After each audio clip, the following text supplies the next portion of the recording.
బయటకు వస్తున్న గాలి నిశ్వాసము, దాన్ని ఒక సాక్షిలాగా గమనిస్తూ కూర్చోండి. కసేమిరా కళ్ళు తెరవద్దు.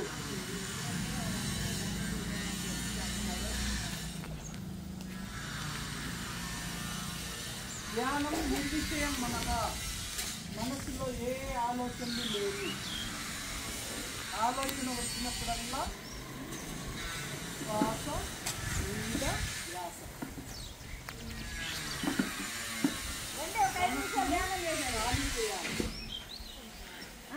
ఇక్కడ కూర్చున్నంతసేపు అన్నీ మర్చిపోవాలి, అన్నీ వదిలేయాలి.